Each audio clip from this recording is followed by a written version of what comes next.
Good evening. Welcome to the June 8th edition of the Downers Grove Village Council meeting, and welcome in particular to all our guests who are with us tonight. June 11th is near, but not here yet. So as we continue to be mindful of IDPH guidance and creating a safe and comfortable environment for all, so for tonight's meeting we do expect that masks will continue to be worn in council chambers. If you're in attendance this evening, please wear your mask and watch your distance. As always, we'll begin this meeting with the Pledge of Allegiance.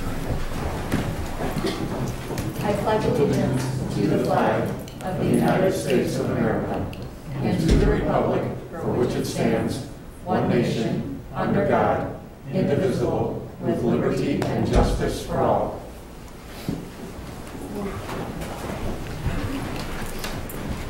Rosa, would you please call the roll?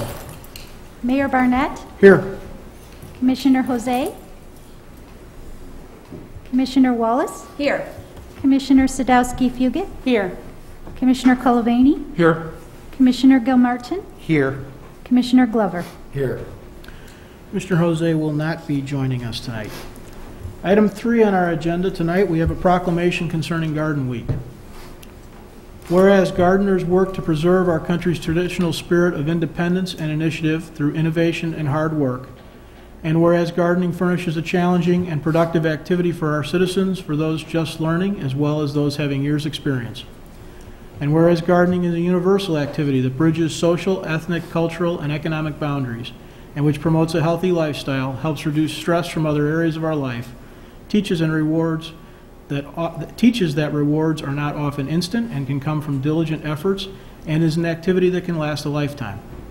And whereas gardening has a long and rich heritage in Downers Grove, as demonstrated by the Garden Club of Downers Grove being founded in 1927, when Mrs. M. L. Puffer was elected president and Mrs. H. M. Lyman was elected wildflower and conservation chairman. And whereas the objectives of the club remain the same today as they were 94 years ago, namely the advancement of interest in gardening, support of conservation efforts, furthering city beautification, and funding scholarships. And whereas over these years the Garden Club has planted flowers, bulbs, trees, and bushes at nearly every park and school in the village, as well as the library, Main Street Cemetery, the Maple Grove Forest Preserve, and the American Legion. And whereas the Garden Club of Downers Grove is a charter member of Garden Clubs of Illinois and the National Garden Clubs. And whereas scholarship awards are given each year to horticultural students at the University of Illinois. Now therefore, I, Robert T. Barnett, Mayor of the Village of Downers Grove, do hereby proclaim the week of June 6th through 12th as National Garden Week in the Village of Downers Grove, and recognize and thank the Garden Club of Downers Grove for their accomplishments and contributions to our community, and encourage all residents to set aside time to recognize the work that gardeners, hobbyists and professionals alike, do to keep Downers Grove beautiful, and seek opportunities to support the Garden Club and to garden. Dated this 8th day of June 2021, Downers Grove, Illinois. Item 4 on our agenda tonight is public comments. This is the portion of the meeting where we take public comment on subjects not on tonight's agenda. There's a podium up here and a microphone. If you have a subject you'd like to discuss or a comment you'd like to make, please come on up to the podium. A couple of guidelines. Please remember 5 minutes is the maximum. Less than that is even better. There's no need to repeat. If we have subjects that have been discussed or comments that have been made, repetition is not necessary. They are all on the record. This also is not a discussion or debate period. We have had times in the past where people come and approach with a specific question, sometimes even for a specific council member. It is an opportunity for the public to speak at our meetings. It is not a debate. And any questions that are asked may or may not be followed up on. We will do our best, but sometimes it's beyond our scope. So if you've got a subject not on tonight's agenda, come on down to the podium and let us know what's on your mind.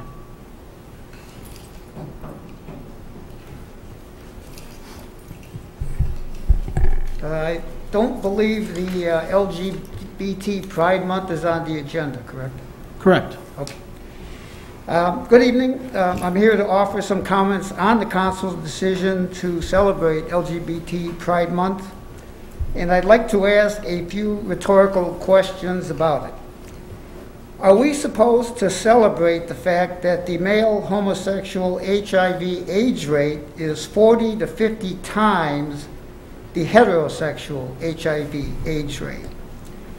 Are we supposed to celebrate the fact that lesbians have a higher breast cancer risk than straight women, and male homosexuals have a higher anal cancer risk than straight men? Both lesbians and male homosexuals have those abnormal risks because they live somewhat physiologically unnatural lifestyles. Are we supposed to celebrate the billions of dollars this country has spent just on diseases being spread by the LGBT community? For example, this country has spent around $65 billion just on homosexual HIV/AIDS since the start of the epidemic in this country. And that $65 billion is a very conservative figure. I use the conservative number. We could have spent that $65 billion on starving children around the world or other worthy causes. But no, we had to spend it on homosexual AIDS. Are we supposed to celebrate lifestyles that thinking people have known for centuries are immoral? It's relatively easy to prove homosexual activity is immoral. It's relatively easy to prove homosexual activity is not a human right. If you would like to read the proof, it's on the website HOME, H-O-M-E, 60515.com, and it's in the section titled, quote, "The Case Against Homosexual Activity," unquote. Are we supposed to celebrate all the hate that the LGBT community has been spreading for years and years? They have been calling decent, moral people hateful names like homophobe, bigot, Neanderthal for years. One horrible result of their hate campaign is that there have been hate crimes against decent, moral people who merely disagree with the LGBT agenda. Are we supposed to celebrate all the misinformation that the LGBT community has been spreading for years? The best example of that is the Born That Way propaganda. They've never had any science to back them up on that. Nobody has found a gay gene yet.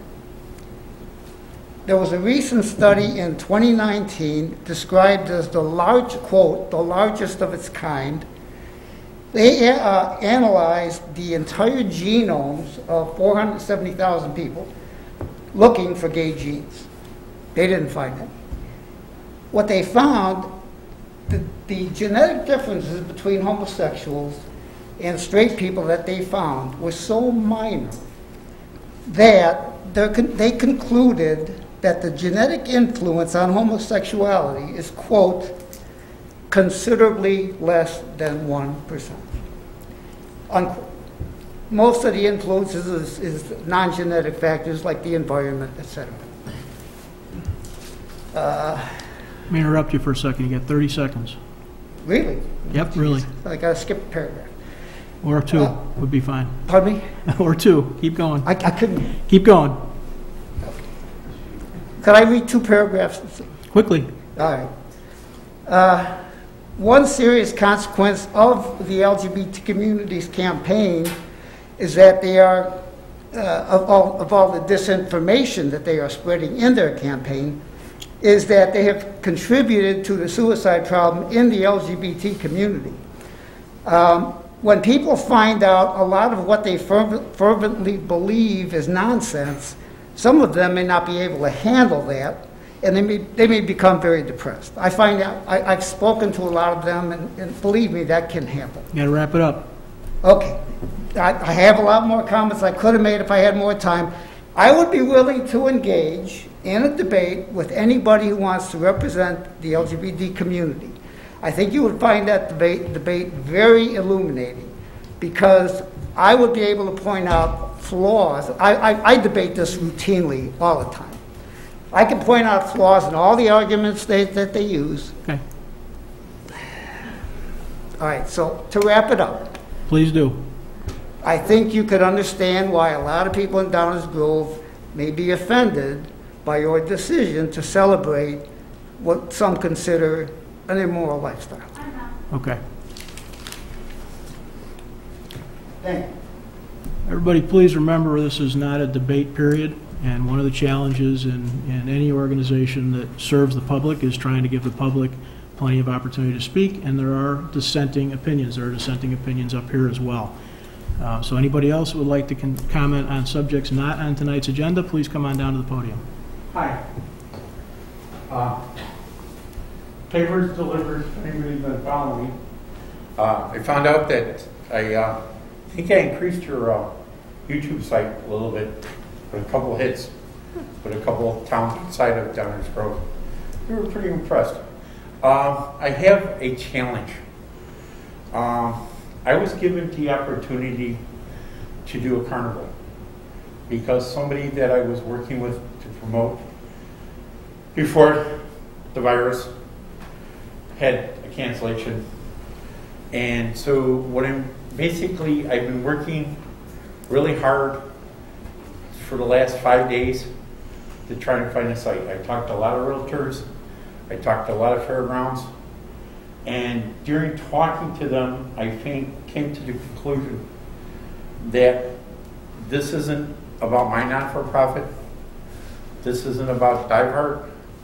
What I found out is, wow, some of these organizations, even the really huge ones that have 4-story buildings and distribute food to 14 counties, they could even use some money. So I'm in the process, and I already started the initiative to talking to them, which would be great, because we're all, like last time it was here, I said, state of Illinois, bring back the pride. Also, I talked to a couple of shelters. So if like I said, I'm going to blast this out after it's on video in a day or two, and this is an open plea. Anybody knows where we can put a carnival? The money is going out to, and I can't disclose it because I don't have an agreement with them yet, but a distributor of food bank to other food banks. And they do it 14 counties. Most of you could figure that one out already. And then I've got 2 sheltered people that are going to be getting some money. And then I got probably a couple of churches that have been really good over the last couple of years with me before when I was homeless. So basically, like I said, things are working out really well. The momentum is going strong. I talked to some real estate people, and I talked to some people in New York, and they said talk to the other side, and I'm going to be talking to the other side. And very interesting community. It's been a lot of fun, and I'll wrap it up. Thank you. Thank you. He has eye signals when he does stuff. He looks at me in a certain, I read his body motion.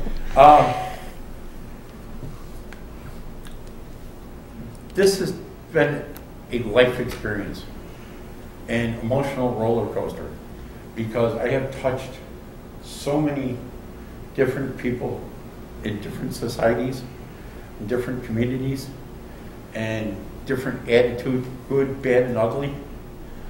But the event is celebrating humanity, and in God's power, it's not about me. And thank you very much. My next program is going to be prevention, and it's going to be on concentrating on kids. I did a campaign 14 years ago when I had my non-for-profit where kids were involved, and they had to answer the question, what does prevention mean to me, with adult participation, and they got prizes, gave away bicycles, basketballs, all kinds of stuff. It was really cool. And that's where we got to start in the beginning, because it comes from everything in the beginning when a child, and it's amazing because one of the answers I had from a little girl was, have my daddy quit smoking crack. And that broke my heart. Have a good evening. Thank you. Thanks, Jim. You nailed it. 4:45. Without hard practice. I may not nail it as well. My name is Matt Anslow. I live over on Inverness Avenue, so I'm here to talk about the development that's proposed to go in at 5300 Belmont. 2003, 13 companies funded more than 800 residents lost their wells, right? I don't know if you guys are aware of that, but that's the history of the Superfund. I'll breeze through that. 2018, contaminated soil under the slab. This all comes from the comfort letter that was provided by the EPA for bridge development, and I'll get into that a little bit. However, 2019, they pulled out just about 50 tons of hazardous soil, removed it, replaced the concrete. After that, the sub-slab depressurization system still showed 242 micrograms per cubic meter, which exceeds the recommendation max level of 100. So that's twice the recommended level, or the maximum level there.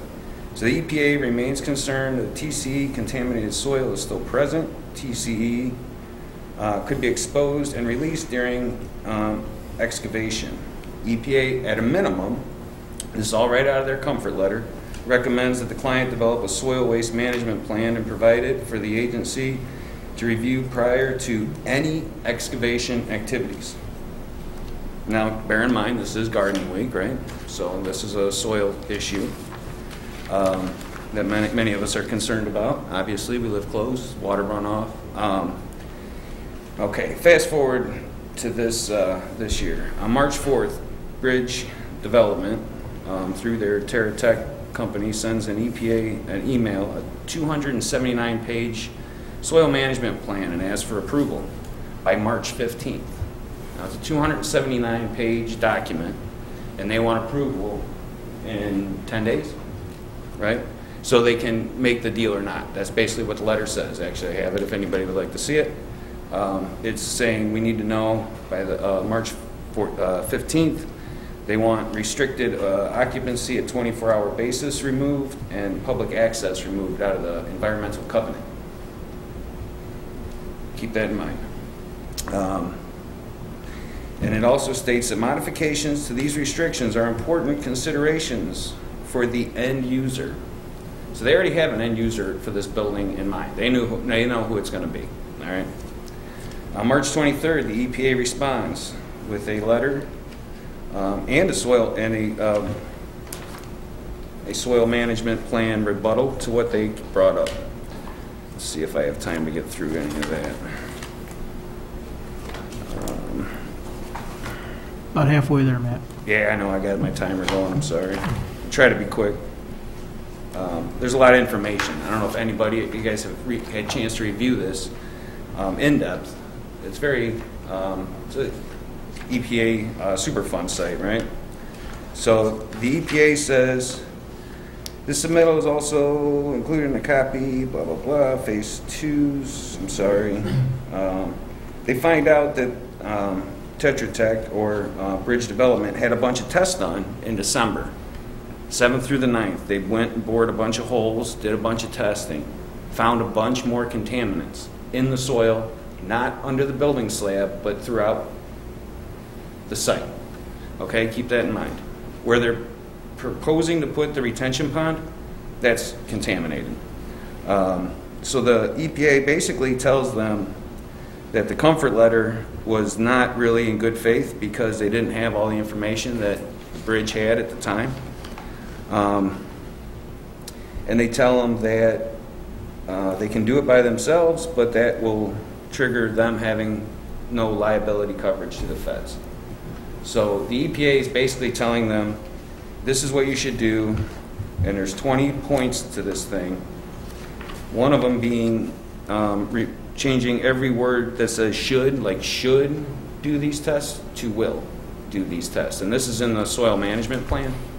So I would like to talk to somebody about it. I think the building department should at least look at all this prior to issuing a building permit. I know I'm still waiting on a few FOIAs to get some information as to find out exactly what agreements have been made with the village. I know the village did issue a demolition permit, even though they didn't have everything. So the village issued them a demolition permit. However, they did not provide a building permit application or a site plan restoration plan.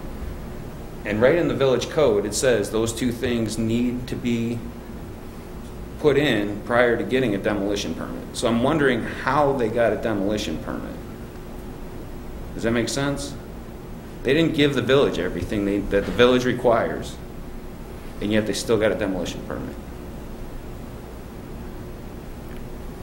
So let's reset the conversation a little bit. Sure. Give you a couple of minutes. There's a lot to I'll that. give you a couple of minutes because you're going to have to listen to me for a second. Yes, sir. Go ahead.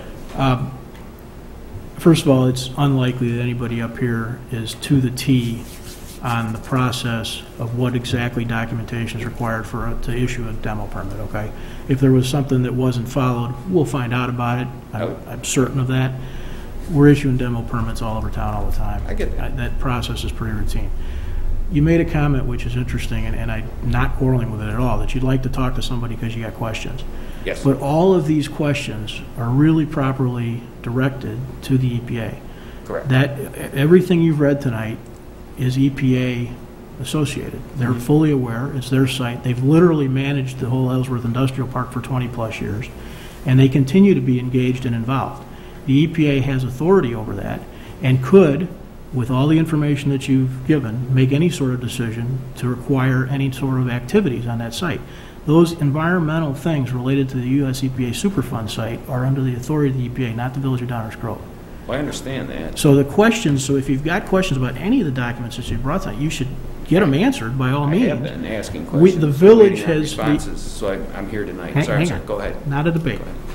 The village has had contact from the US EPA, who has told the village that they do not they don't have any concerns about the process. You're going to read me something that says otherwise. I understand that because we've seen, we've gone back and forth with the documents. What you guys should do, I would encourage you to do, is ask for the EPA to have a meeting with the homeowners who are concerned. Because their EPA is talking to Bridge, and the EPA is talking to the village, and these things are continuing because the EPA is telling those entities that they're okay with stuff, which is different. It's not the same as saying they don't have any concerns. There's lots of concerns anytime you're dealing with a Superfund site. But all those questions really should be answered by the EPA. You guys should ask, you've got the contact information, you should ask for the EPA project manager, who still remains the project manager for the site. They're not disengaged. Should be out there talking with you guys and helping answer your questions. Our building department is not the folks who are authorized or qualified to determine whether a reading on TCE is appropriate or not. It's not what we're trained for. It's not our deal. It's an EPA thing. Right. You guys really should be talking to them. And I am. I'm just also Yeah. talking to everybody, state reps, everybody. So that's why I'm here tonight. Yeah, I'm not trying to discourage you from being engaged at all. I'm just trying to make clear where we think our authority lies. Completely understand. Okay. All right. Thank you, Mayor. Thank you.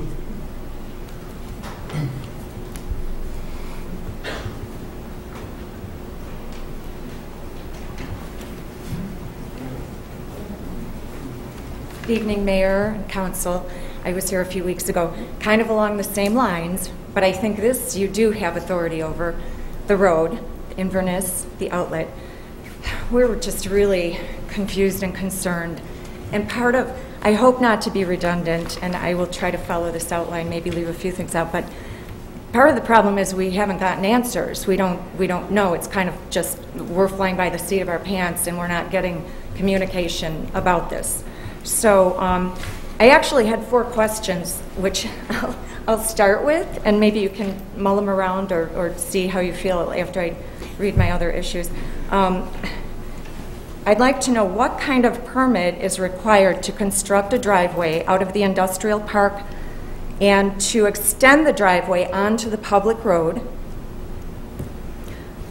2, since it is a public road space, which will be given to the developer, why is it not necessary to have public meetings or hearings on that space? 3, is there a master plan or a long-term plan the village has for the industrial park? 4, who ultimately makes the decision to eliminate or proceed with the street access? I believe it's the council and mayor's office. I'm still not quite certain about that. And last, was there a traffic impact study conducted, and are the results available to the public yet? So our street is, I'm at 5420, by the way. My mom is here also, as she was last week. I'll try to skim over so we don't take too much time here. You're doing all right. You got time. As the road would come out of the industrial park and intersect the public street, it seems like an unnecessary gift to the developer. We're afraid that this poor idea may result in all or any of the following scenarios. Even one accident or death is too many. Young people, elderly, all use the road. It's the only option. At that point at Ashbrook, you can go right or left on Inverness for a few blocks, and that's it. You can't go. It's a cul-de-sac. It's dangerous for emergency vehicles, too. Congestion on, well, more noise, including traffic engine noise, honking, backup beeping, and conversation, which I did mention last time we hear all night long, just from where we're at that corner of the industrial park. Obviously, the property value is a huge concern. We're afraid of more pollution. One study from the EPA states that one car emits enough pollution to create 5 tons of carbon dioxide a year. Air pollution is a serious health matter, we know. Trucks using diesel are especially toxic, and I hear them running. I hear, and you can smell it too, running. That fume is running all night long from different locations in that park already. Not the 5300 building yet, but that's what we're concerned about. Considering issues of contamination that we just talked about, Matt brought up, and that the residents living in the area have dealt with these issues for over 30 years, which aren't all settled yet. I thought they were. I didn't. We kind of learned a lot as this situation has developed. It seems like letting us keep that little road for health and safety reasons is the least that we could do for these people. The entrance into the industrial complex should be down at Wisconsin Avenue and Chase, I believe. That's where there are 2 streets, and we don't understand why we need to open Inverness to any of that traffic at all. So I'm not trying to be a smarty pants, but we need answers, and we need to understand why it's an option, and the 4 questions or the 5 questions, again, are a concern to many of the people sitting here. So I appreciate your hearing us, and do you want to answer my questions? I want to talk a little bit about process. First of all, don't apologize for coming. You're not being a smarty pants, and this is what this meeting is for. Understand the process. You don't have answers because we don't either. I think it was just last week that we actually received the application for the building permit. That is going through a review process, like any other building permit application we would get. And so there aren't any answers to be given.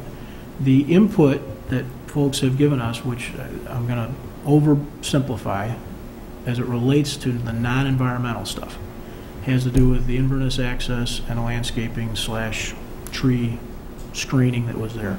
Those are inputs that we all heard and our staff all has heard, and we are working with the developer to try and find out if there's an answer that is better and would meet those needs. That's not to say there will be, but that's the normal process. This is not different. You know, you mentioned you're hearing lights and diesel all night long from various parts of the park. Right, because that's exactly how that park operates. What's being asked of us right now is to have the same kind of operation continue where that operation has continued. So part of your question was, who makes the decision? Ultimately, in this situation, the normal process for what we call a by right development is to have that go through staff. It doesn't require any public hearings to do that. It happens, driveway accesses, if you think about development around town that you've seen over the years, whether it's Ogden Avenue or individual homes, are moved all the time. All the time. It's not a benefit or a giveaway of any kind. It's what a developer comes in and says, this is what I'd like, and sometimes they're accommodated and sometimes they're not. We've heard the concerns, and we're working on trying to see if there's a solution to those concerns, but there's no answers because we don't have them either. This package has begun the review process. That sometimes takes weeks, it sometimes takes months. It depends a little bit on how the back and forth goes. But that's where the thing stands. So that I think some of the answers to your question, who gets to decide it? It's decided, in this case, it's going to be decided at the staff level, but with input from everybody. I'm And sorry, staff, what staff the level? village staff, I'm sorry, the village development Okay. staff Is will there decide that process. Traffic department, or, I mean, who, what? Yeah, uh, it's called community development. Okay, That's the group at our end. okay. They are the ones that are reviewing Jason? this. Jason's Is part of that that okay, team, yeah. There's a okay. team of people there, but yeah, Okay. it's part of it. And they're working through that process, and they will work through that process in a normal way. It does not require, what is being asked of us does not require any particular public hearings. That may sound antithetical to people who are watching it go down, but it's not a function of, are there enough people interested to define a public hearing? A public hearing, need or not needed, is defined by what's being asked for under the existing code. So for example, when Walgreens opened on Ogden, wasn't there a situation where they said, no way, you can't go out and you cannot build the driveway out into the residential area? Wasn't that kind of a rule? I'm gonna answer that, but I want to encourage this to wrap a little bit, because it could keep going. One of the things that's embedded in many of our zoning code components is that a drive-through is, by its definition, requires a special use. A special use triggers a public hearing. That's I'm guessing at this point, because I wasn't part of the Walgreens discussion at Ogden, but most likely that is what went on there.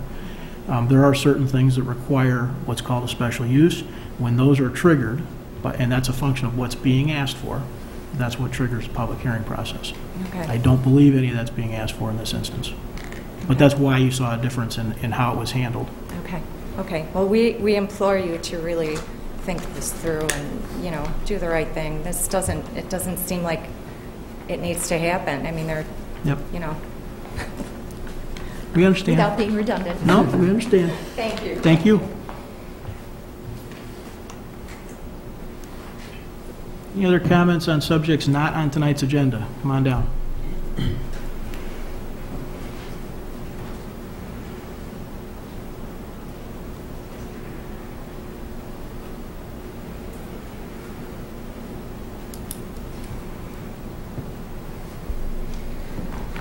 Good evening, Mayor, Councilman. My name is Drew Bolda. I live at 5430 Ashbrook in the Inverness Woods Condominium Association. Just wanted to bring some numbers to the traffic impacts that having an extra industrial park access onto Inverness. Currently, Inverness Road serves 50 housing units in the Inverness Woods Condominium Association, and perhaps another 10 to 15 housing units that are in unincorporated. Its primary purpose is going to be ingress and egress of the residents at times of their convenience. Not all the residents are working, so it's primarily input and output during rush hour, and then the folks who are retired can run errands during the day and package delivery. With connection to the industrial park with parking spaces for up to 100 cars. This is going to add significantly to the load on Inverness Avenue during the morning and evening rush hours, and perhaps even during the lunch rush hours. And that road is, if I didn't know better, I would say it was unincorporated road, only because there's a load limit on it. It's crowned and it drains into ditches, which to me would appear to be unincorporated. It might be a part of Downers Grove. It seems to be there's going to be a blurring between my neighborhood, Inverness Woods, and the industrial park. And we've already seen part of that blurring with the removal of vegetation, which again was mentioned, and now the multiple use of the same road by the industrial park, as well as the one of the only two egresses from Inverness Woods condominiums. So I don't like at all the mixing of an industrial park with my residential neighborhood. I do not like that blurring of the boundaries. One last, I didn't set my timer. One last, You're doing fine. one last concern I have is with overall development. Overall development in Downers Grove appears to be taking more green space and paving it over. I think on Ogden Avenue there was a open field which was converted into a new car parking lot or a new car dealership. Then we have the Amazon building on Finley, and there's also a new building on Belmont and just north of Ogden. Now, the way this works with stormwater is the less open field there is, the more runoff you have just because it can't soak in the ground. The plans that I've seen for this new construction at the industrial park, Ellsworth Industrial Park, is for the only green surface would be the retention pond. Everything else would be paved over. Right now, well, before all of the greenery was removed, roughly about half the property had permeable surface where water could soak in, and it's going to be replaced by impermeable surface and increasing the runoff. And as the more and more green sites are developed, instead of, say, a brown surface, say on Ogden Avenue, where there's a lot of businesses that are for sale or unused, that means there's more prone to flooding.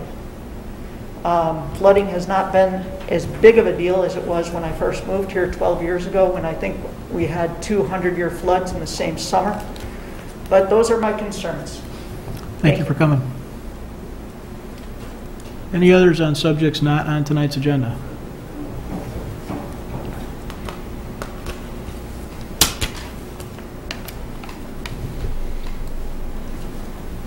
Good evening, Mayor and Council. No one mentioned this on the same subject, but my concern is the safe and welfare of the children. That is a school bus route. Therefore, to allow more traffic with trucks, I don't think it's feasible. If you're going to have, I know you have the children at risk, you're going to have everyone else in that area at risk.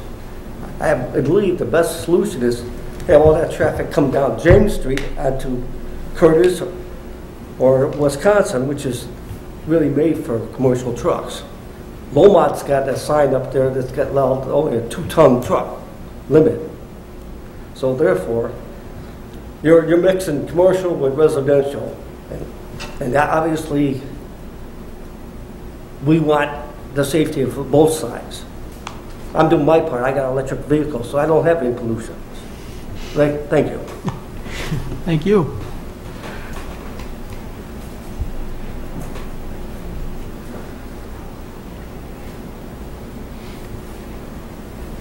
I'm from the same condo association, and I just want to say that I agree with everyone that spoke before me, and I'm very concerned about the traffic pattern. I see no reason for that to happen. There's Wisconsin, there's Belmont, and there's several people here that I agree with. Thank you. Thank you. Thank you for giving us this opportunity to speak. I also live in the Inverness Woods. I really want to just ask a favor of every single one of you. And that is, it's hard to understand what we're talking about and what the specific dangers are. And we haven't even addressed some of them, so I will do that. But unless you go over there, unless you drive down Inverness, and you drive all the way down to James, which is what the people who cut through do on a normal basis, and then they take that, brings them right up, taking Inverness again, up to Lowman. I can tell you, honestly, we've been residents for 32 years. I have watched 2 cars come speeding down Inverness from Lowman and crash through the brush, right, and end up right in our retention pond. This is an area where people are getting off of work. They know it's the shortcut, or they're trying to get to work, so they're coming in, and it's fast. Most of us make it a habit to flash our brights because there's a blind hill at the top.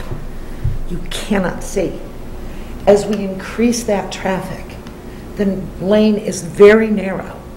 You bring trucks in there, you bring higher weight vehicles. It puts fear in all of our hearts that something truly, truly tragic could happen. And that's just the increase. I can't tell you how many times we've all slammed on our brakes because somebody's coming up. But until you get out there, so the favor I ask is that you please just take a gander, just drive it, and you will see. You will see what our concerns are and why we are so very concerned about the extra traffic. Thank you. Thank you.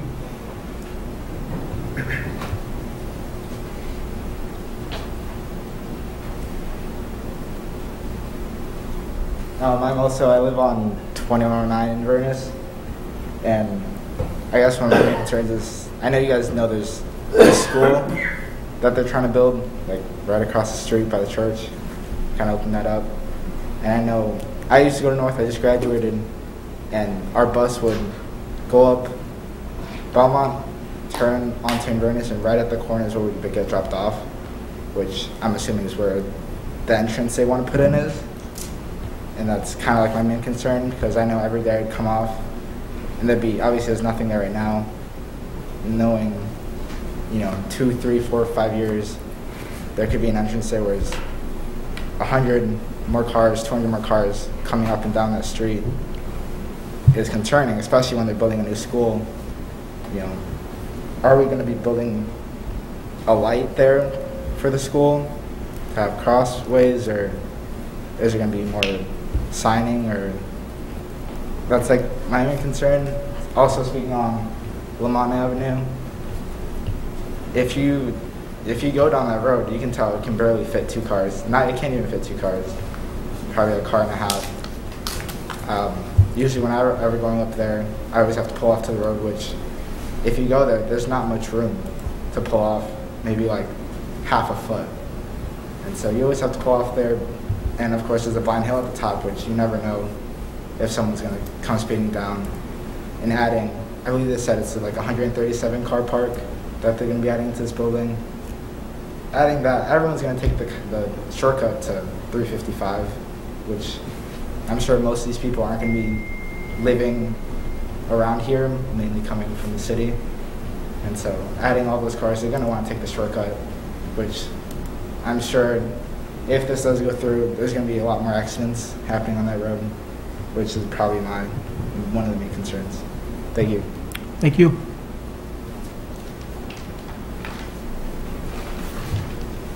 Anyone else? Subjects not on tonight's agenda. Okay, we'll move on. I want to thank everybody for taking the time to come tonight. And there was one comment I just want to mention. In my time up here, it's been a long time, and what I've seen from council members, past and present, and I suspect it's probably true here, is that every time there's an issue, whether it's like this or it's stormwater, I remember Commissioner Schnell years ago talking about getting her wellies on and going out and meeting a neighbor in the downpour. I suspect, I haven't quizzed anybody, but I suspect everybody here has taken quite a few trips over there. For a little while, I was going over there a couple times a day, so I could see it in different lights, and different patterns, and different traffics, different activities. I just about got clocked on that same hill. Going westbound and up the hill, there was somebody coming way too fast down the hill. We're all engaged, and I want you guys to know, and everybody to know, that when your council gets into considering something like this, we're all in. We're all neighbors, and we're all residents, and we all live here, and we're trying to find the right answer. And that's not often as obvious as everybody wishes, but I assure you that everybody here is taking the time to not only listen to what you're saying, but experience it as well. So please know that, and thank you all for coming. Don't ever apologize for coming and trying to talk to us. Thank you. Item 5 on our agenda tonight, minutes of previous council meetings. Is there a motion concerning previous minutes? Mayor, I move that the council adopt the meeting minutes from the June 1st, 2021 meeting as presented. Second. Any comments or questions from my colleagues? Rosa, would you please call the roll? Commissioner Wallace? Aye. Commissioner Sadowski-Fugit? Aye. Commissioner Glover? Aye. Commissioner Gilmartin? Aye. Commissioner Culvaney? Aye. Mayor Barnett? Aye. That motion passes 6-0. Item 6 on our agenda tonight is the consent agenda. Are there any, is there a motion concerning tonight's consent agenda? Mayor, I move that the council adopt the consent agenda as presented. Second. Now the question I'm not supposed to ask. Are there any comments or questions? Rosa, please call the roll. Commissioner Wallace? Aye. Commissioner Sadowski Fugit? Aye. Commissioner Glover? Aye. Commissioner Gilmartin? Aye. Commissioner Culvany? Aye. Mayor Barnett? Aye. That motion passes 6-0. Item 8 on our agenda tonight is our first reading. This is the portion of the meeting where we are going to discuss or either continue discussing or begin discussing items which we, I skipped the active agenda. All of a sudden I caught out of my eye Commissioner Wallace saying, "What's wrong with you, Mayor?" So, thank goodness for that.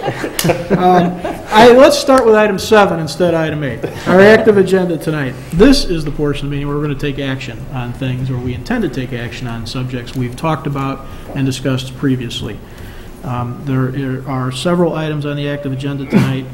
Is there a motion concerning a zoning ordinance text amendment? Mayor, I move that the council approve a zoning ordinance text amendment to allow for drive-through medical facilities as a special use in the ORM zoning district as presented. Second. This has been discussed previously, as indicated before. Anybody from the audience have any comments or questions on this item? Any council questions or comments? Rosa, would you please call the roll? Commissioner Wallace? Aye. Commissioner Sadowski Fugit? Aye. Commissioner Glover? Aye. Commissioner Gilmartin? Aye. Commissioner Culvany? Aye. Mayor Barnett? Aye. Is there a motion concerning a special use for a medical facility? Mayor, I move that the council approve the special use to operate a drive-through medical facility at 2205 Butterfield Road as presented. Second. Any audience questions or comments? Council questions or comments? I'll just mention that this is an example of what I alluded to earlier. The drive-through use requires a special use approval by this body. So with that, Rosa, would you please call the roll? Commissioner Wallace? Aye. Commissioner Sadowski Fugit? Aye. Commissioner Glover? Aye. Commissioner Gilmartin? Aye. Commissioner Culvany? Aye. Mayor Barnett? Aye. That motion passes 6-0. Is there a motion concerning pickup liquor sales? Mayor, I move that the council amend provisions of Chapter 3 of the Downers Grove Municipal Code regarding delivery service and establishing pickup liquor sales for certain license classifications as presented. Second. Any audience questions or comments on this subject? Council questions or comments? Rosa, please call the roll. Commissioner Wallace? Aye. Commissioner Sadowski Fugit? Aye. Commissioner Glover? Aye. Commissioner Gilmartin? Aye. Commissioner Culvany? Aye. Mayor Barnett? Aye. That motion passes 6-0. Is there a motion concerning sidewalk construction? Mayor, I make a motion to approve the final design for the construction of a sidewalk on Norfolk Street from Saratoga Avenue to Main Street as presented. Second. Any questions or comments from the audience on this subject? Questions or comments from the council? Dave? Can I just clarify, is that option 1, which is direct a standard design and explore replacements of trees on one-to-one basis? Correct. Thank you. Thank you for that. Any council comments or questions? Leslie, start. Yep. As I mentioned in the last week, given the fact that we would be removing 7 mature trees and the majority, well, the only residents to have given us a preference of sidewalk placement chose option 4. I was really in favor of option 4. That's not to say that going forward we may not be able to come together with a good plan for one, but as of now, that's why I'll be voting against it. Thank you. Nicole? Yeah, thank you, Mayor. I hope my colleagues are going to indulge me in a bit more comment on this issue, given that I was unable to attend the meeting last week and was unable to comment publicly at that time. I originally really liked option 4, but after watching last week's meeting back after the fact, I've since changed my mind, however hesitantly, and I'll kind of explain why here at the end. When I watched the video of that meeting, there were a few things that stood out to me. One was that most of my colleagues did not want carriage walks. And for those who don't understand why there are some of those potential dangers, I found a really great explanation actually from the city of Bloomington, Illinois, who decided to, at some point, there was no date to this, remove carriage walks around town. Carriage walks, if you don't know, can put some structural pressure on curbs and sidewalks, especially during warm weather when that material expands. This can cause the sidewalks to buckle. A buckled sidewalk presents a tripping hazard and therefore does not comply with the Americans with Disabilities Act. Curbs can get damaged. Carriage walks encourage people to cross in the middle of blocks. And so motorists who are not expecting a pedestrian to cross in the middle of the block is quite dangerous. They may not see a pedestrian coming from behind a vehicle. The city of Bloomington provided a couple exceptions to these things, which was that the property owner signs a harmless agreement and things of that nature. And so that really gave me pause with option 4 once I dug into it a little bit more and thought about carriage walks a little bit further. I struggled initially with option 1 that Manager Fieldman very nicely clarified that we would be voting on this evening, and frankly I still do. When I watched the video, one of the resounding comments that I heard from residents was concerns about drainage, and that is a very real concern and an issue in this community, as we all know. So removing all of those trees, all of the things that suck up water, plus moving the earth, gives me grave concern about water. And no one can predict where water is going to go once all of that earth is moved. And so while I have I still have some concerns about option 1, I'm going to vote yes for that tonight. As stated on page 4 of the staff report, they will explore options for replacing trees on a one-on-one basis, and that explore word was key for me. I think this allows us the opportunity to see what staff can come up with, if we can find a way to save some of those mature trees, replant, or come up with some other ideas to save and replace in a manner that would be acceptable to council and to that neighborhood. That is all. Thank you, Mayor. Thank you. Other council comments or questions? Chris, Yeah, please. I would just add, I was for option 1 last week. I remain that way as well. I think many of my colleagues up here who talked about option 4, I took a look at that as an option to try to see that, because I too have reservations of removing trees like that. I think what it boiled down to for me is the primary objective of the sidewalk is safety, and any risk that we can mitigate is unfortunately worth it in my book. I also, as a sort of a sub-bullet, have a little bit of a concern with the carriage walk, just from the standpoint of its impact to those trees. Even though we might be going around them, any cuts in the earth there could have an impact on the roots and possibly add some instability to those trees. So while we may save them in a short term, that could add another risk. So that's solidified, and I will be voting for option 1. Thank you. Thank you. Other questions or comments? Rich? Yeah, this is a subject I followed pretty closely since last fall when this first came up, and it became clear pretty early on that there was a safety issue when the sidewalk was requested. As a result of that, we tried to come up with a creative solution to actually keep the trees and put the sidewalk in the neighborhood's property, their individual properties, but none of the residents liked the idea of creating an easement.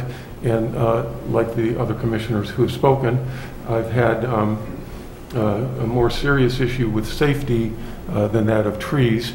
And in this case, I think the safety issues have to trump it. I did take a drive by Kingsley this morning and watch where the kids were walking. And they were walking right along the road and right along the grass strip next to the road. And that seemed to me to be an incredibly safe situation. Staff is going to do their best to find a way to plant the largest possible trees or create a solution there. So therefore, I'm supporting this motion. Thank you, Rich. Anyone else? Okay, I'll just add for those watching at home, observe the process here. I think that's an important thing for everybody to focus on a little bit. We were asked to look into this, and we did, and that engagement resulted in several options. Then this body and our staff and neighbors kicked those several options around. Every time you do something like this, it's a question of weighing the competing interests. Trees and stormwater, safety, construction costs, a variety of things. And we're going to make a decision tonight on this subject, but we will take another subject up next week that might be similar. And what I hope people see and recognize and appreciate is the work that goes into these decisions. They are not council members winging it on personal opinion or staff with a preconceived notion. They are collaborative efforts that we hope engages the community and our staff and the representatives. So I'm kind of proud of the process irrespective of the outcome, and want to thank everybody for participating, including, most importantly, the residents who started this dialogue. Rosa, would you please call the roll? Commissioner Wallace? Aye. Commissioner Colavani? Aye. Commissioner Glover? Aye. Commissioner Gilmartin? Aye. Commissioner Sadowski-Fugit? Nay. Mayor Barnett? Aye. That motion passes 5-1. And that ends our active agenda. Which takes us to our first reading, which you might remember me describing once before. These are subjects that we are going to discuss either for the first time or continuing discussion of. They are not subjects we plan on taking action on tonight. So with that, Dave. Thank you, Mayor Barnett. There are 3 items on tonight's first reading agenda, but 2 discussion topics.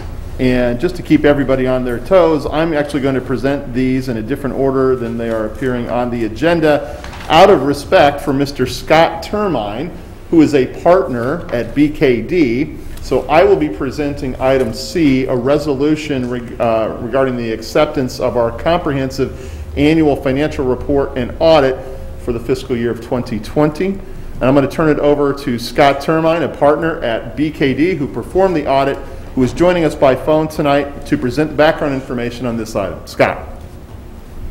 Thank you. Good evening, everyone. I do want to first thank the council for engaging us to perform the audit again. And despite the ongoing COVID situation, Judy, Carol, and the entire finance team navigated another unusual audit, and everything went very smoothly. So we thank them all for the hard work that they put into this. I'll just make some short comments, and anyone can feel free to interject for questions at any point, but I'll also make sure to double check as I finish if anyone does have any other questions or comments. So as we typically do, we are providing 5 main deliverables with this audit.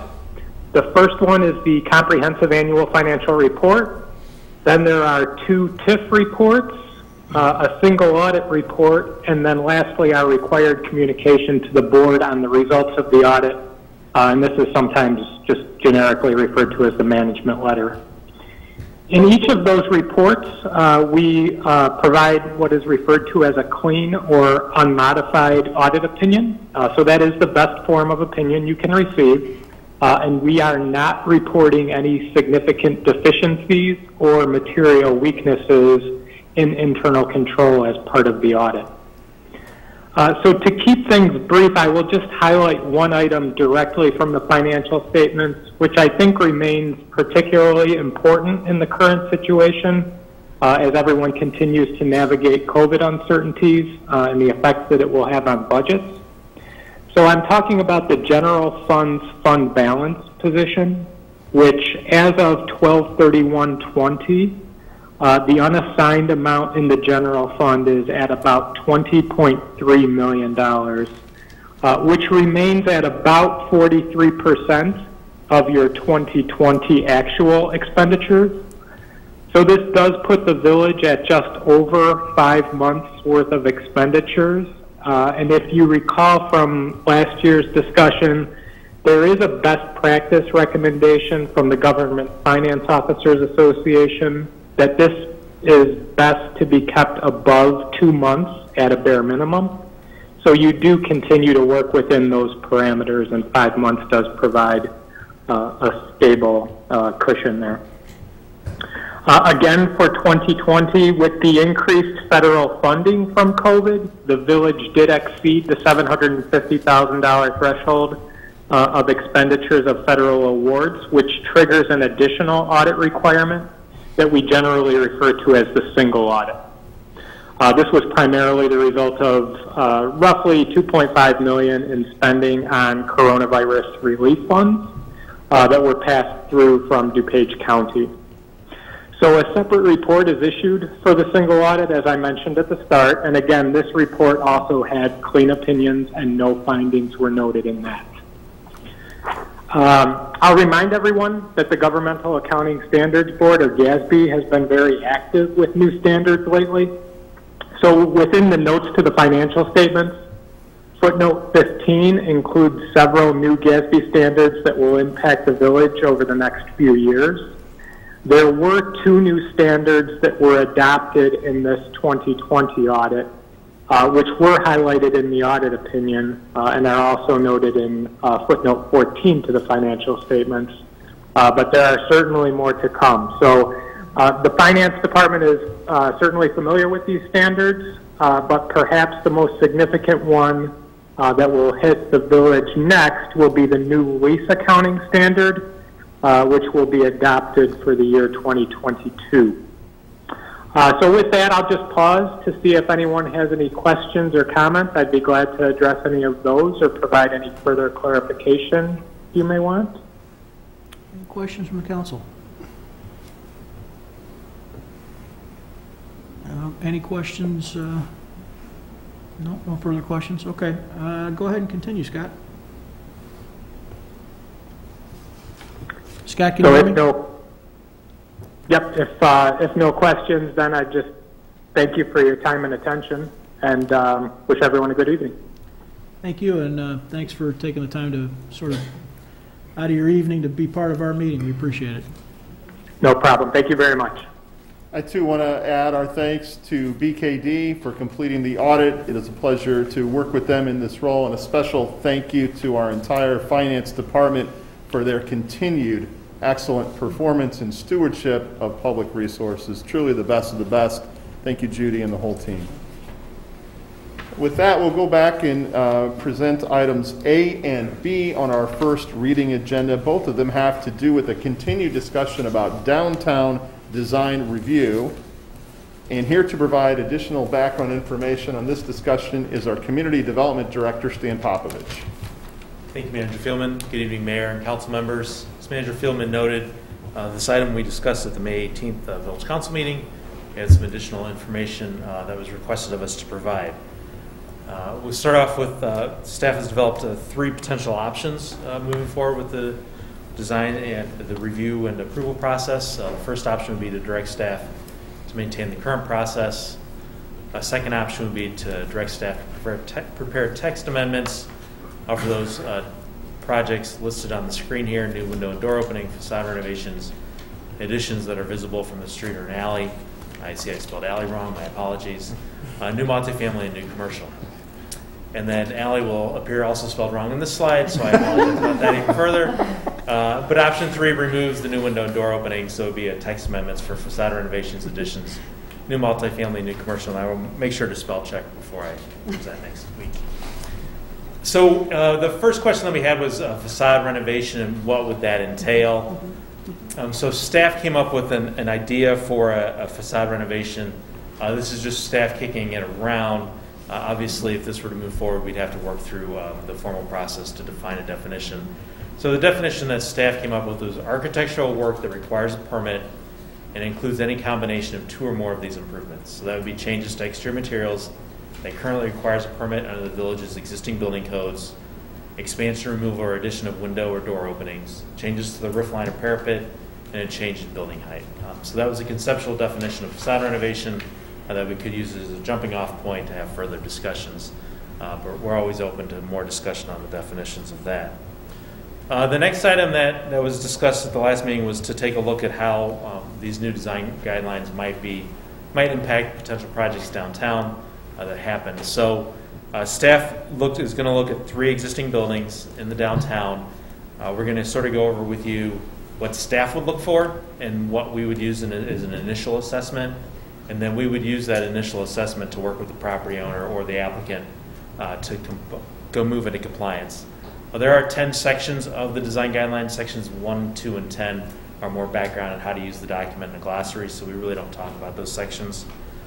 So the first building I'd like to talk about is at 1012 Curtis Street. It's a facade renovation. There are a few things that are not applicable: site design, building middle, and utilities and parking. So we'll be looking at design, building base, and building top. So starting with building design, staff would find that the facade is visually appealing. There's complementary materials and colors. Specifically, brick, wood, and metal are used throughout the site here in the proposal, which are recommended and encouraged materials. The tile here also adds visual interest, which we find very nice in this design here. When we look at the building base, we talk about having a horizontal articulation, so the awning here defines that for us. And then the entrance is oriented to Curtis Street, and the entrance door does provide some visually appealing, attractive facade work there as well. There are clear floor-to-ceiling windows that create visual interest as well. We see this a lot in the newer restaurants, this indoor-outdoor sort of space that meanders depending on the season. So we, as staff, feel that that creates visual interest there. When we look at the building top, it's a modern cornice that is complementary to the modern design as well. So in this case, we find that, in this case, staff initial assessment that the design guidelines would be complied with. The next building we'll look at is a facade renovation and addition at 5216 Main Street. And I failed to mention this, again, all 3 of these buildings did not require compliance with design guidelines. So we're looking backwards at some of the things that went on. But so with this facade at 5216 Main Street, we'll talk about all of the review elements here. So when we look at the site design, the building's within the build-to zone, which is 0 to 10 feet. There's a driveway at the northeast corner of the site, so it's not within the middle of the site. And then here in this case, all the windows, doors, and other architectural elements really provide some good articulation that we'll get into here in a little bit. With site design, there's 2 building planes, so there's a little bit of a break right here.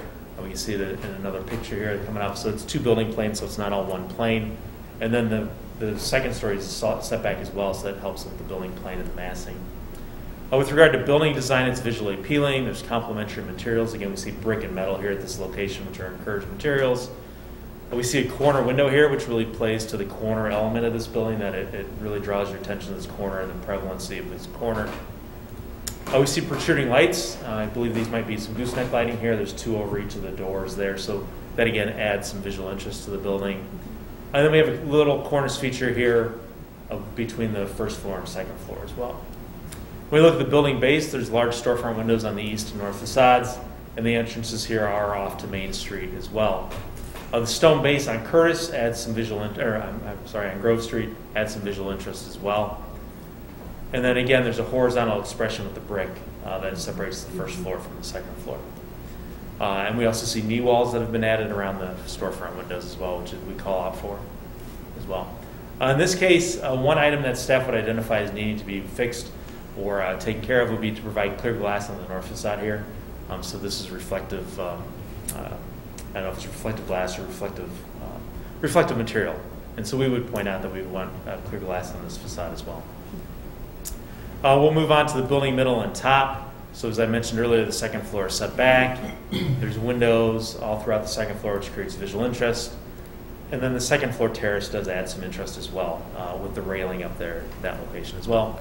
And then again, we have a modern cornice element, which really brings the whole building together with the metal on the first floor, where the sign band is for both of the businesses that are in that location.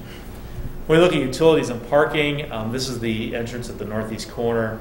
So staff would make a recommendation that they explore screening for the utilities. You can see, I believe that's a gas meter there. Now we would request that they explore this depending on the location of the meter, which is really close to the sidewalk. So we're not sure a fence could go in there just because those are the existing utilities. So we would make that suggestion that they should look at that. If they come back and say, it's not possible because NICOR and all this stuff that's going on, we would understand that. Now, if these were new utilities, we would talk to them about, hey, let's screen this, make sure we're all good. But these are existing utilities. There's an existing fence that provides screening to the properties to the west. And then one recommendation that we would have would be that landscape the striped parking area and add a fence, just to provide some additional separation between the parking areas there. So in this building, the majority of it's good. We'd have a couple suggestions and then a couple things that we would want to see changed on this if we were to apply today's guidelines to a project that happened in the past. And so that's the Spanga building here at this location in Oakwood. The next building that we're going to look at is 4941 Main Street, which was a facade renovation. We're not going to review site design, utilities, or parking, but we'll review the rest of the items as well. With regard to the building design, the brick foundation at the base there provides a pedestrian scale. There's a bay window on the north facade that adds some visual interest to that facade as well. The brick and the siding is appropriate here, and then on the side there's a little one-story section that bumps out that's brick as well, so we do like to see brick as an appropriate material here. The issues that staff would have and concerns that staff would have with this project are provide additional articulation on the south and north facades. They're very plain like this front facade as well, and to provide an accent color. So we really think an accent color would really help this building. So that would be a recommendation that we would want to have work with the petitioner on as well. And then, like I mentioned earlier, it's not really well articulated and lacks detailing openings on this facade. We would also point out in building design that we want some sort of a cornice element as well to sort of put a top, sort of like a hat. Just sort of put a hat in your outfit there.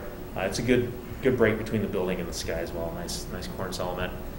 We would recommend decorative lighting near the front doors here as well. We'd really push for some lighting over the doors, whether it's gooseneck or some sort of other lighting that would be decorative to provide that visual element, and then for some safety coming out of that building as well. When we look at building base, the doors are oriented to Main Street, so that's positive. And then we have a nice big ground floor display window that's provided there as well for the first floor. Some other items that we would work with the petitioner would be to provide transoms above the doors. That would line up the window, the top of the window with the top of the doors. We would recommend a horizontal expression between the first and second floors there to separate the building a little bit. Add articulation around the doors. Some other elements that we would work with the applicant and provide suggestions about how to maybe make the building more visually appealing would be to consider improvements to the steps, whether that's face brick on them or something. They're just concrete steps at this point. And then consider awnings. Awnings are a really great way to add some visual interest to buildings. Moving on to the middle, again, we've talked about this a little bit. The walls are unarticulated and don't relate to the base of the roof. Additionally, the windows are not in rhythm with the base, so they're a little bit off. There's no center window over the larger center window on the first floor, and then the two windows on top don't necessarily align with the doors. Just a little bit off. And then we would recommend sills or lintels to create visual interest. And then again, another suggestion could be to create some Juliet balconies, which might add some interest to the building facade. Building top, we spoke about this, was add a cornice treatment at the top to sort of put a roof on that building there to do the differentiation between the building and the sky. So that's the 4941 Main Street building. That concludes the three buildings that we looked at. If there's any questions, I'd be happy to answer those for you, Mayor and Council members at this time. Thanks, Stan. And thanks for taking the time to go through that. Of course. After the last meeting, I know, at least for myself, and I think from the comments from some of my colleagues, some what-ifs are helpful in understanding how something like this might actually get implemented. Any questions or comments from the council? Leslie, go ahead. Just a comment that I also really appreciate these three examples. They were able to make it much more clear for somebody who does not have a background in this. And it was really well articulated, so I very much appreciate that. And I'm definitely looking forward to supporting the changes to the downtown design guidelines. So, thank you. Rich? Sure. A friend and I started working on this some 4 years ago, and it was in response to Main and Maple, which some people felt was not the most attractive building that could have gone in there. And there was also some concern that the residents felt that Downers Grove is just kind of ramming this through. So I believe that this is an excellent piece of staff work in conjunction with the ADRB. I think it's a good job by all involved. So the simple premise of the matter here is we want people to build in Downers Grove. We want people to renovate in Downers Grove. But when they do so, we want them to do so in with a building that's attractive. And we're giving them a lot more help in this regard by all of the great work that was done under the design standards in the downtown design guidelines. So we're sending a very clear message that's easily repeatable, that if you want to build in downtown Downers Grove, here are the elements we are looking for. And we're not dictating architectural style, but we are dictating architectural elements, and Stan just did an excellent job at going through that. So that's pretty much all it is. We want people to build here. We want them to build nice-looking buildings that will attract people, shoppers, businesses, and diners. So there was also a bit of a compromise here that was made. First of all, the Architectural Design and Review Board at one point was discussing should the ADRB review things like landscaping and paint colors. Well, that didn't prevail in that particular group. And then there was some concern raised by my colleagues about the new windows and door openings.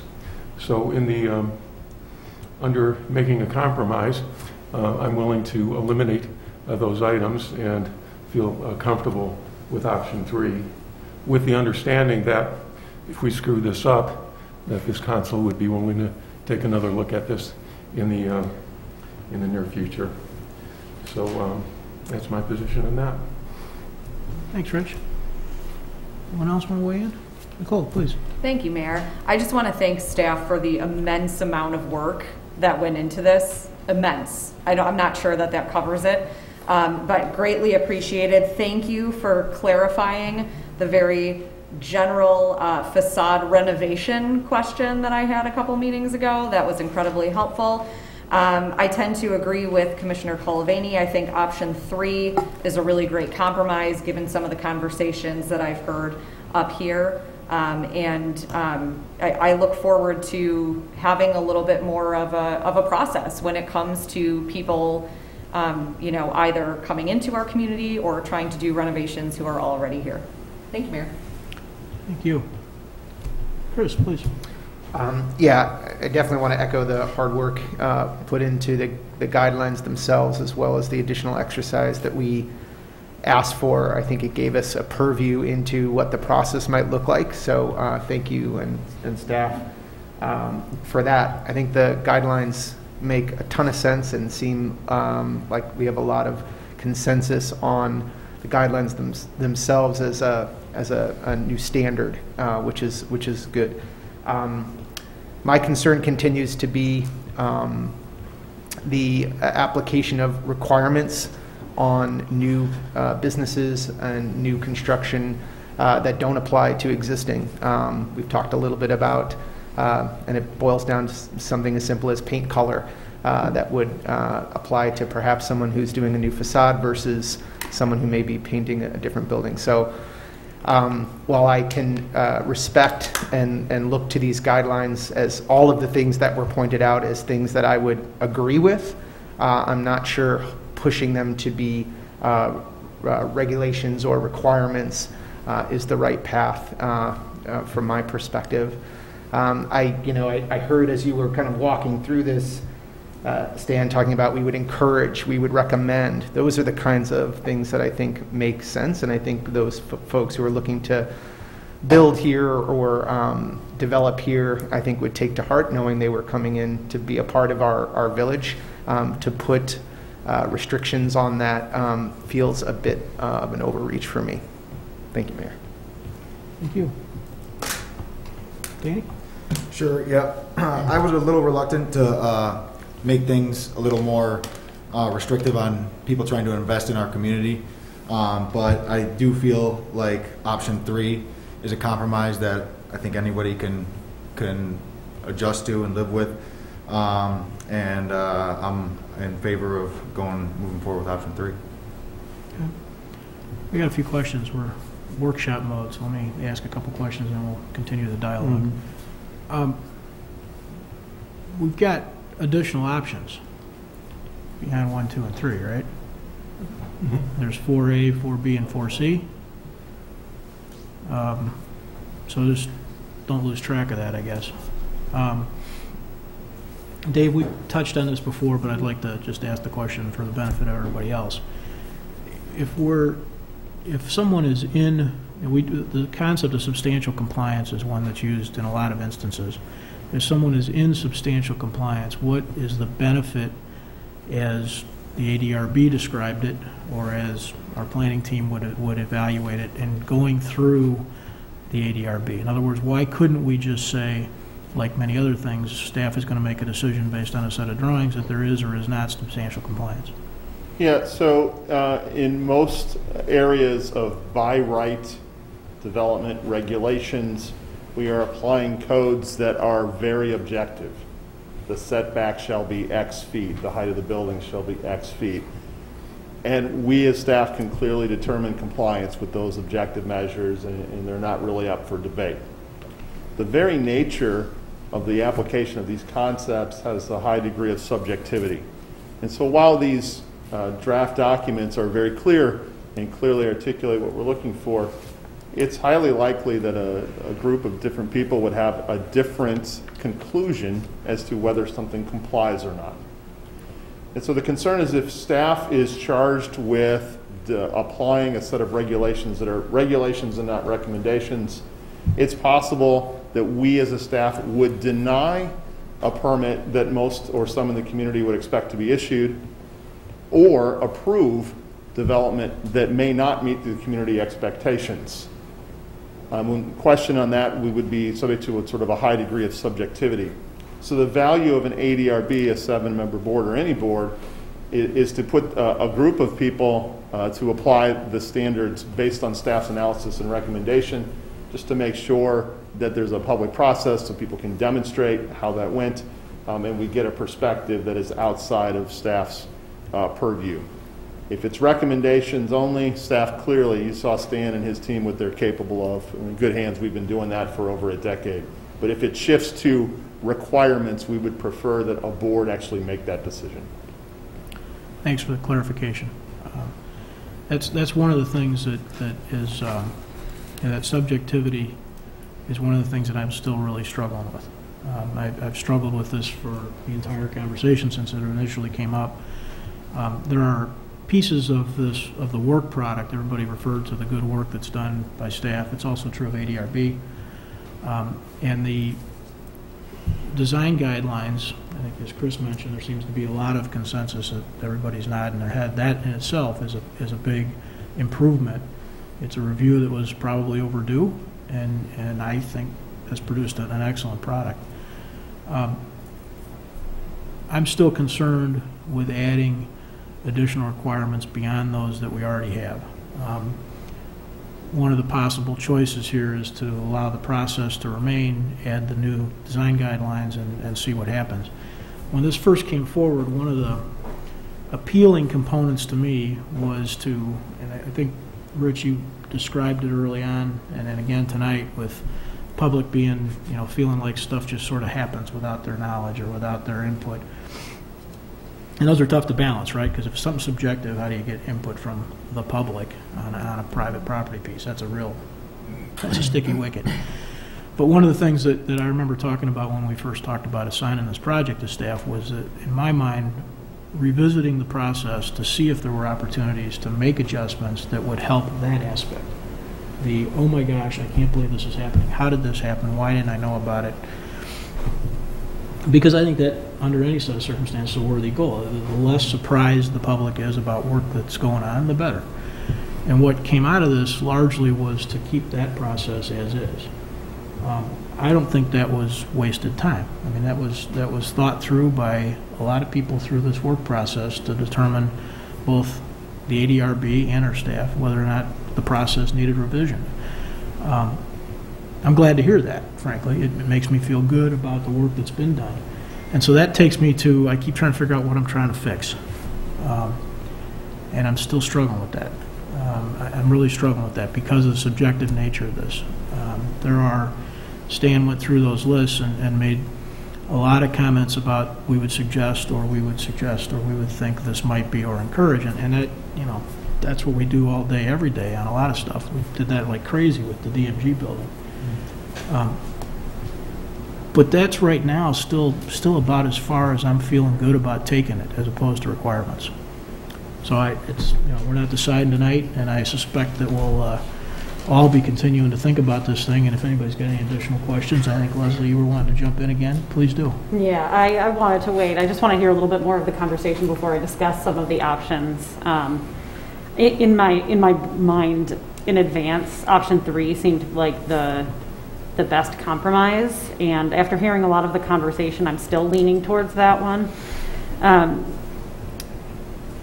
It is hard because after seeing some of the examples in there about, you know, some of the changes they would like to make to windows and doors, taking out the new window and door openings, now I get why the ADRB might have actually included that, but you know, if we're already working with a particular business and they already have a design that's in compliance, hopefully we wouldn't have to run into any issues with that. So I think I'm still comfortable. A facade renovation is a very large project, and it's likely to take quite a bit of time, as will any addition or new building.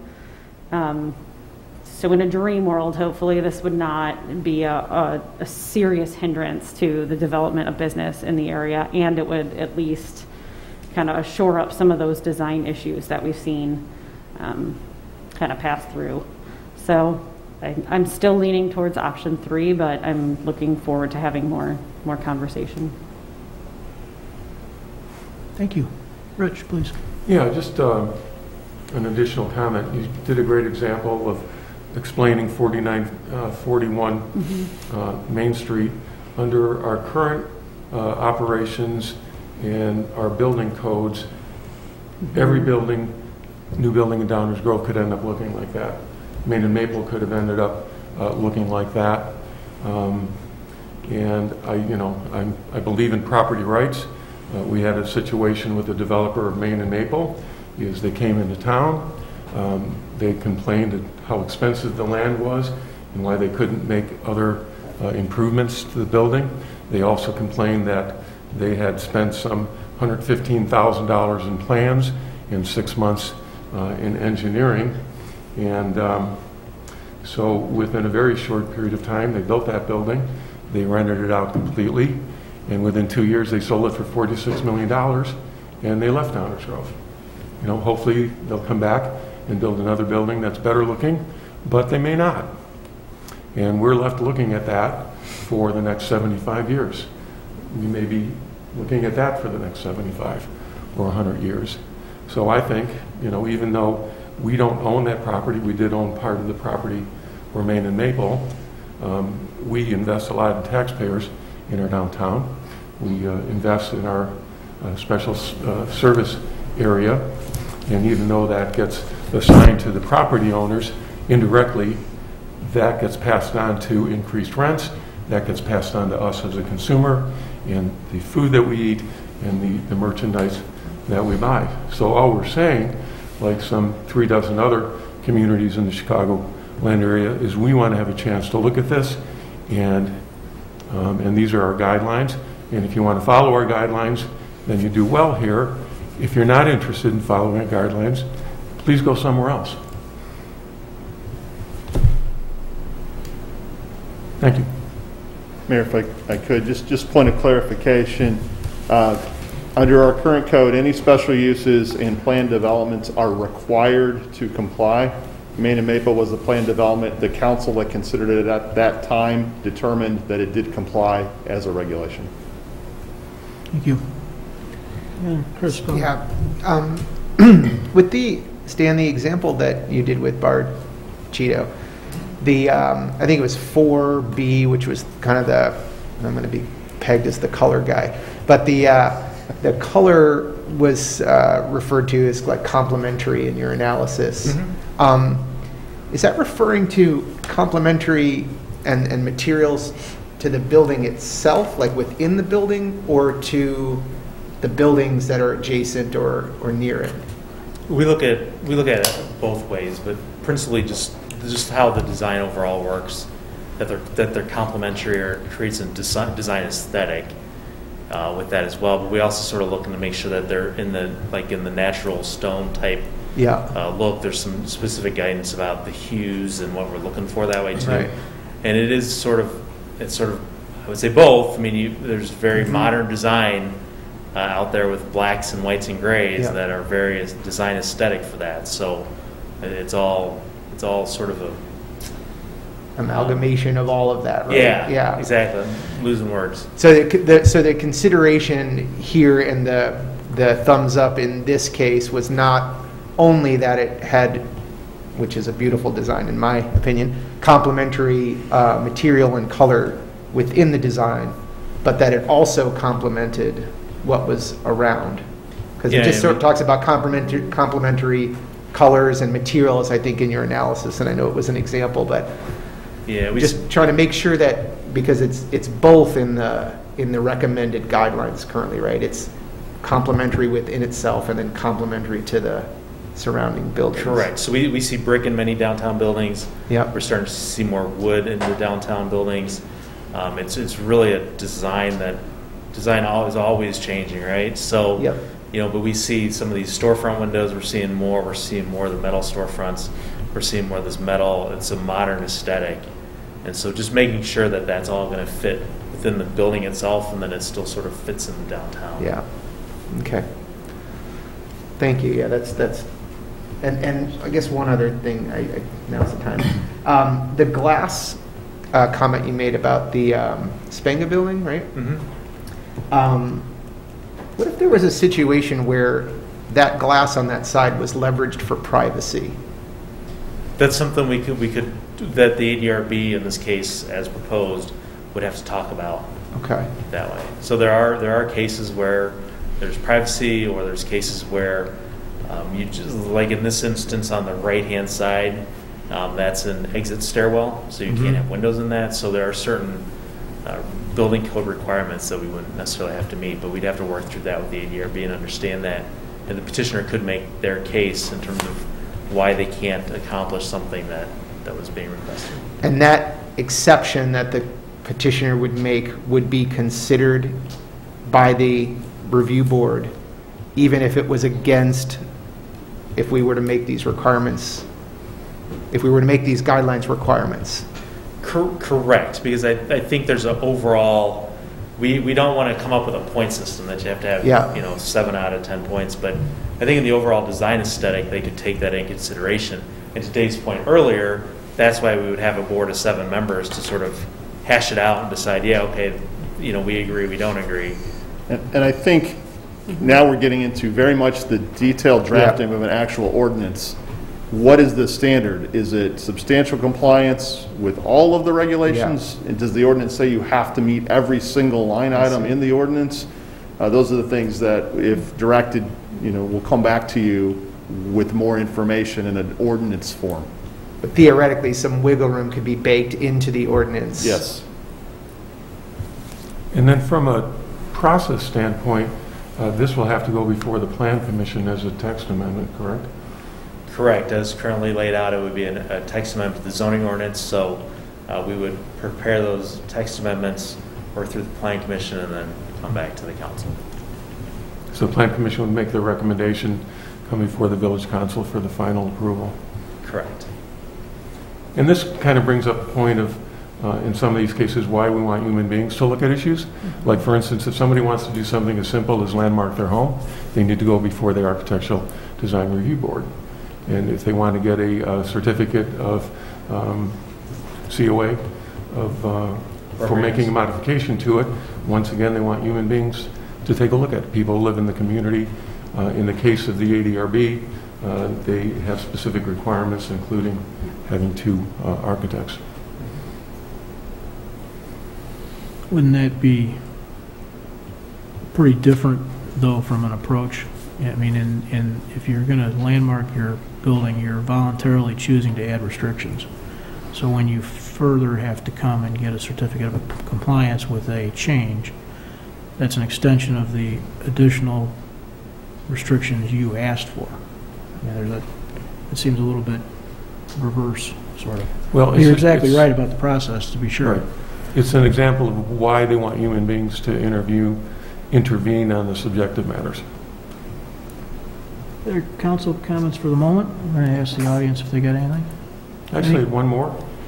This Yeah, is sort please, of go a ahead. housekeeping thing from Yep. last year, but we sent out to the ADRB a potential name change because we are only, there are 79 CLG communities in the state of Illinois, and all but 3 have the name historic or preservation in their name. So just to remind the council, the recommendation was for the ADRB to look at it and come up with a name that lines up with that. And their recommendation was if this motion, when it becomes a motion, prevails, to change the name to Historic Preservation and Design Review Board.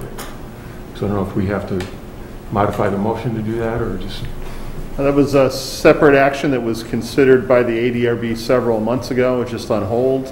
We can bring that forward. I think, right, that actually was discussed, right? So that's, we could bring that forward at the time the ordinance comes forward too. Very good. Thank you. Thank you. Does anyone from the audience want to weigh in on this subject? We're just in discussion mode tonight. Certainly welcome the input. Okay. All right, one last thing from my vantage point is that the bulk of what I think I understand is the concern associated with this is really, from my perspective, is the solution is embedded in the design guidelines. The projects that still require compliance with the design guidelines still require it, right? So the things that we have seen, if there's any particular examples that we're not enamored with, those, if they were to be redone, would have to comply with these guidelines, not the previous ones. Mm-hmm. And that, it's the expansion, for me, the struggle I'm having is the expansion of which projects require the compliance. Almost everything that we've seen and experienced downtown that sort of the general public points to did before and continues to have to come into compliance with these guidelines. Right? So just it's a distinction that I think is probably where I suspect there's 7, even though Greg's not here, I'll just go ahead and talk for him. I suspect there's like 7 of us that are feeling pretty good about those new guidelines. And the question just is to what degree we want to actually apply them as a requirement is what's kind of up for debate here. Bruce, just a point of clarity, are you saying that those buildings that residents have had issues with have all been through that those guidelines already? Yeah, they were. Yeah. They probably, and as we look back, the guidelines needed to be improved. Yep. And that's one of the things that we're doing. Sure. Okay. We'll talk about this some more. Mm-hmm. Thank you all for the work you did to get us to this point, and we'll keep talking. That ends our first reading tonight, Mayor. Thank you. Thank you, Dave. Got a manager's report for us? No report tonight, Mayor. Thank you. No attorney report tonight, huh? No attorney report. Kind of skating out, aren't you? Mayor and council member reports. It's a portion of the meeting that we wrap up with usually, and this is an opportunity for council members to report on events going on in the community, other organizations that they're, or government entities that they're connected to or want to highlight. So with that, let's start with Danny. No report, Mayor. Chris. No report, Mayor. Rich. No report, Mayor. Leslie. Yeah, I just wanted to give a shout out at the wonderful Pride event that the First United Methodist Church and EQDG put on. It was lovely. There was a wonderful turnout despite the heat. They were nice enough to include a sprinkler, which was very smart. So there may be a photo out there of me jumping over the sprinkler with my daughter. But it was just a wonderful time. Especially as we kind of hear things from the community, we've gotten a lot of really positive feedback about it, and it's just a matter of basic human rights. So we have some work to do, obviously, but I'm thrilled at the support that the community has shown, and thank them for the hard work that they're doing and the good things that they'll continue to do as the Youth Outlook drop-in center opens hopefully this fall. That's it. Thank you. Nicole? Thank you, Mayor. No report, but rather a comment, given that I was not here for the Pride Proclamation last meeting. I'm just incredibly proud of this staff and of this council for that proclamation that was read last week. I think it's incredibly vital that everyone in this community feels safe and feels welcomed. If there were a club for like biggest DG fans, I think I'd be in it. And that's how I want everyone to feel that lives in this community. So thank you to all involved. That is all, Mayor. Thank you. Just have a very brief update. I didn't write anything out, but some of you know, my colleagues and staff certainly know, that since dating back to March of last year, up until about a month ago, there was a weekly health department call that included all of the mayors of DuPage County, as well as I think pretty much every village manager in DuPage County. There were others on there as well. The health department was included. Occasionally other colleagues either across the state or within the county were on those calls. Those calls have started to subside. They're going to happen a little less frequently, which is good news. As we all know, on the 11th, we fully expect the rules to change for all of us, which I think everybody's excited about. But I want to mention just a couple of things. First of all, DuPage County, for as much as you've heard me and others occasionally whine and complain about DuPage County, DuPage County leads the state of Illinois in vaccinations as a percentage of its residents. DuPage County has, as of June 6th, 52% of all residents in DuPage County are fully vaccinated. 2-shot or 1 J&J, but fully vaccinated, 50%. Next closest county is Cook at 45%, and they go down from there. So one of the things that means is that nearly 1 million doses have been distributed and administered in DuPage County. It's huge. It's huge. But it also means that 50% of us aren't vaccinated. And that is, by all measures, the solution that everybody should be chasing. And so I'm sure that somebody's going to yell at me because they don't believe in vaccinations, but nonetheless, I do, and I get to talk about some of these things. So I want to remind everybody of an event coming up. If you or your family, really this is focused on kids, are not vaccinated and would like an opportunity, go to the CSD 99 website. They have 2 events coming up that they are helping organize. They are already scheduled, both first and shots and the distance between the 2. And there's an opportunity to register on their website. Most of the folks who are not currently vaccinated in DuPage County either aren't going to get one as an adult or are kids. And so if it's of interest to you and it's something that you think is right for your family, please know there's another opportunity, actually 2 more opportunities coming up in Downers Grove through Community School District 99. So please check out their website. And with that, is there a motion to adjourn? Motion to adjourn. Second. All those in favor say aye. Aye. Opposed? We are adjourned. Thank you all and good night.